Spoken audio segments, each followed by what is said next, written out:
Sa isang puno ng saging na yan, bilyon na pawis ang puhunan namin dyan. Sa dami na yan.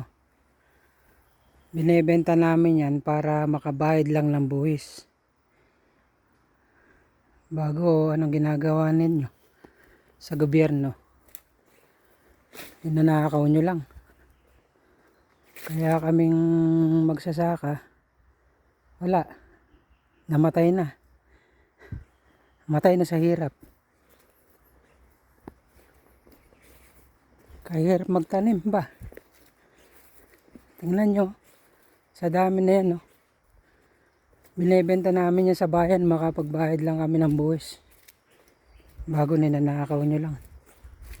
Ano ba naman kayo sa gobyerno? Kaya wala na kaming tiwala sa inyo Wala na kahit isa. Lahat ng magsasaka naghihirap na. Mas maganda pa siguro gawin nyo, patayin nyo na lang ng lahat ng magsasaka para wala na rin kayong makain. Para pare-parehas lang, tabla. Ayan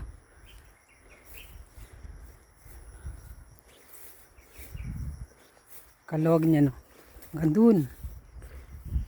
Puntahan ko nandun si tatay. Kumakain.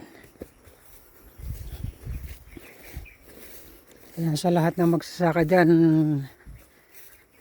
i-post natin. Mag-post kayo sa social media, huwag kayo matakot. Para malaman nila. Kasi pagka dedirekta kayo sa kanila, walang mangyayari.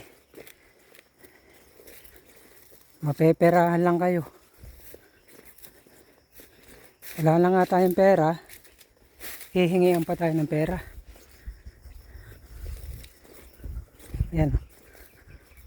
Nililinisan namin yan. Makapagbayad lang ng buwis. Ayan.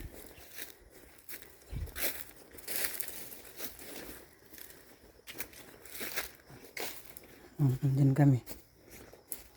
Saan yung pagkain ko, tay?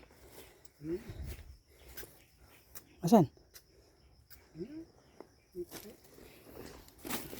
Yung pagkain namin, original. Peles tsaka sardinas.